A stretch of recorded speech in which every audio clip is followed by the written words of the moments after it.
Responsible country का व्यवहार होता है और भारत इस विषय में रिस्पॉन्सिबल है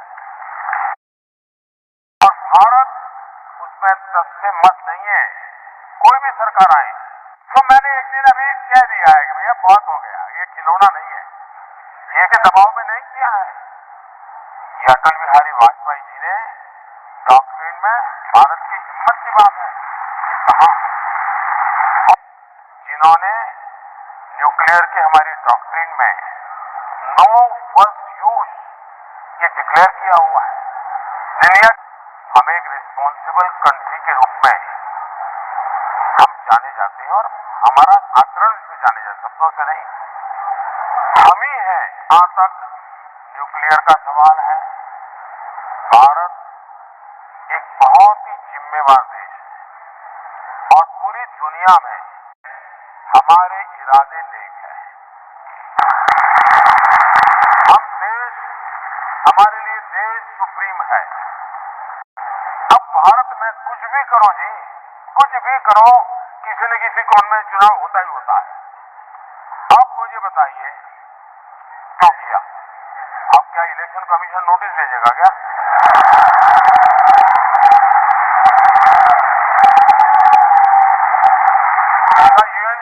यूएन की मीटिंग मोदी तय करता है क्या? अच्छा मान लीजिए जो कहता है इतनी ताकत मोदी की है, फिर तो ये कल यूएन ने इतना बड़ा निर्णय किया। मैं हैरान हूं, आज कांग्रेस के नेता बोल रहे हैं कि चुनाव के समय अजहर मसूद का निर्णय यूएन से जो चाहे वो मोदी करवा सकता है, यूएन में चाहे वो डेट तैयार करवा सकता है। यूएन के अंदर 4 फेज के चुनाव के बाद फिर एक तय तारीख देश में मोदी को ही सब कुछ देना चाहिए।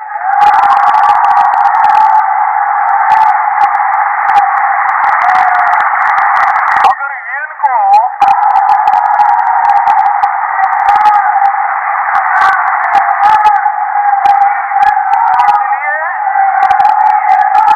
करके करता है ताकि 3 फेज में फायदा हो, ये सब मोदी कर सकता है, तो फिर 130 करोड़ देशवासियों के लिए मोदी के बढ़कर और कौन चाहिए? इनको समझ ही नहीं है कि वो क्या बयान करी, उनके दिमाग में चुनाव इतना भरा है। अब रशिया ने एक बहुत बड़ा अवार्ड दे दिया, उसमें भी उनको चुनाव दे दिया।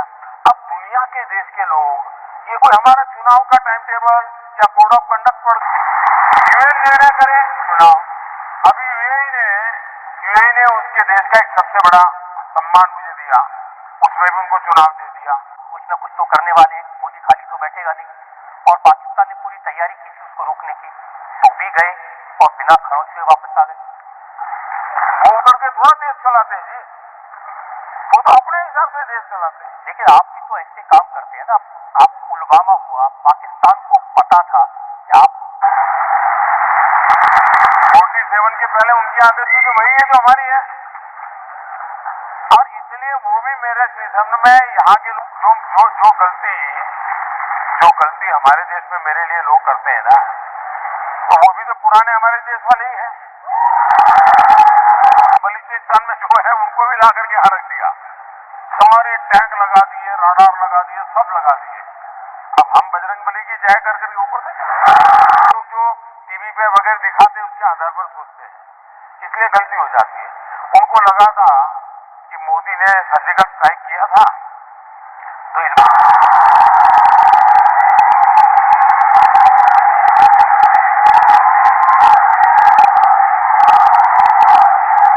बार ऐसा कुछ करेगा, तो इसलिए उन्होंने सब वहां पर खड़ा कर दिया, ताम जाम पूरा। इवन अफगानिस्तान की बॉर्डर से भी ला करके यहाँ रख दिया। इवन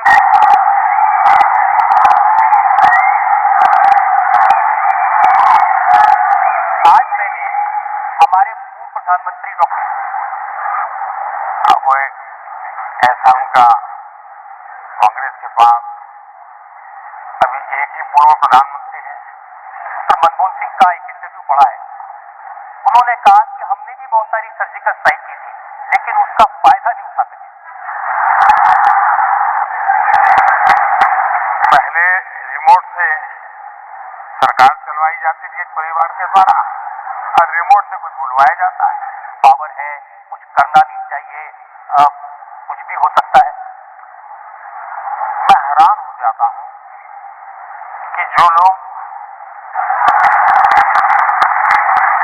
लेकिन आपको इस बात की चिंता नहीं हुई? महबूबा मुफ्ती जब मुझे मिली, उन्होंने कहा कि मोदी जी को ये बात जरूर कहिए कि अब पाकिस्तान न्यूक्लियर, भारत के संविधान की व्यवस्था के तहत सरकारें बनाते हैं, लेकिन जब बात करते हैं तब पाकिस्तान की भाषा बोलते हैं।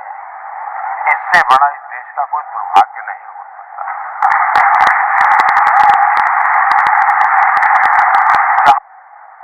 हिंदुस्तान में अपने आप को नेता मानते हैं, भारत के संविधान के हिसाब से चुनाव लड़ते